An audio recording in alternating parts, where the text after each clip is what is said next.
தமிழ்நாட்டின் இடைக்கால பட்ஜெட்டானது தாக்கல் செய்யப்பட்டது. 2026-2027 ஆண்டுக்குரிய இடைக்கால பட்ஜெட் தமிழ்நாடு சட்டப்பேரவையில் வாசிக்கப்பட்டது. அதில் பல திட்டங்கள் முக்கியத்துவம் வாய்ந்ததாக பார்க்கப்படுகிறது. இதற்கு காரணம் சில நாட்களில் தற்பொழுது சட்டப்பேரவை தேர்தலானது வர இருக்கிறது. என்னென்ன பட்ஜெட்கள் தாக்கல் செய்யப்பட்டிருக்கிறது, புதிய திட்டங்கள் என்ன என்பதை பார்ப்போம். தமிழ்நாட்டில் ₹1 எவ்வாறு திரட்டப்படுகிறது என்றால் 44 பைசா மாநில வரியாகும், 12 பைசா மத்திய வரி பங்காகும், 33 பைசா பொது கடன் மற்றும் மானியம் 5 பைசாவும் மற்றும் அரசுக்கு கிடைக்கப்படும் வருவாய் 5 பைசா என ₹1 பிரிக்கப்படுகிறது. தமிழ்நாட்டில் அரசு ஊழியர்களுக்கு ₹1,55,000 கோடி நிதி தற்பொழுது ஒதுக்கீடு செய்யப்பட்டுள்ளது. அனைத்து அரசு ஊழியர்களுக்கும் நிறுத்தி வைக்கப்பட்டிருந்த பென்ஷன் தொகை மீண்டும் வழங்கப்படும் என தமிழக அரசு ஏற்கனவே அறிவித்திருந்தது. அதற்குரிய சிறப்பு தொகை இந்த நிதி பட்ஜெட்டில் ஒதுக்கீடு செய்யப்பட்டுள்ளது. தமிழ்நாட்டில் ஒவ்வொரு துறைக்கும் சிறப்பு நிதியானது ஒதுக்கீடு செய்யப்பட்டுள்ளது. எந்தெந்த துறைக்கு எவ்வளவு நிதி என்று பார்ப்போம்.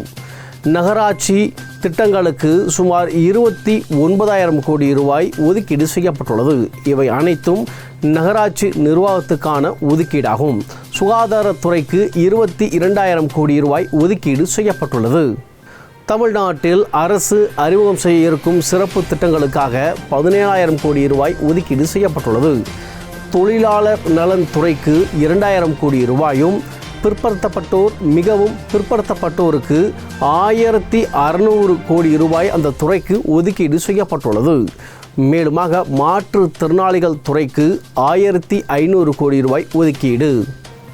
இந்திய அளவில் சுற்றுலாவிற்காக அதிக மக்கள் வருகை தரும் இடத்தில் தமிழ்நாடு இந்தியாவில் 2வது இடம் பிடித்துள்ளது. சுற்றுலாத்துறைக்கென்று தற்பொழுது ₹1,400 கோடி ஒதுக்கீடு செய்யப்பட்டுள்ளது.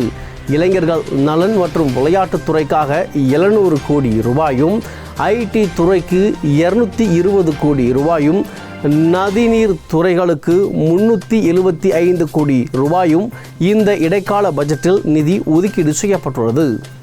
பென்ஷன் திட்டங்களுக்கு ₹11,000 கோடி, மகளிர் மேம்பாட்டிற்கு ₹4,000 கோடி, கலைஞர் கனவு இல்லம் திட்டத்தின் கீழ் மேலும் 1,00,000 வீடுகள் மற்றும் காலை உணவு திட்டத்துக்கு சிறப்பு நிதி, கலாச்சாரத்தை சீர்படுத்தும் மற்றும் கலாச்சார மேம்பாட்டிற்காக சிறப்பு நிதிகள் ஒதுக்கீடு செய்யப்பட்டுள்ளது. விவசாயிகளுக்கு முக்கிய அறிவிப்பும் இந்த இடைக்கால பட்ஜெட்டில் கொடுக்கப்பட்டுள்ளது. விவசாயத்துறைக்கு என்று ₹48,000 கோடி இந்த இடைக்கால பட்ஜெட்டில் ஒதுக்கீடு செய்யப்பட்டுள்ளது. கடந்த 5 ஆண்டுகால ஆட்சியில் விவசாயிகளுக்கு என்று ₹1,94,000 கோடி ஒதுக்கீடு செய்யப்பட்டிருப்பதாக தமிழக அரசு அறிவித்துள்ளது.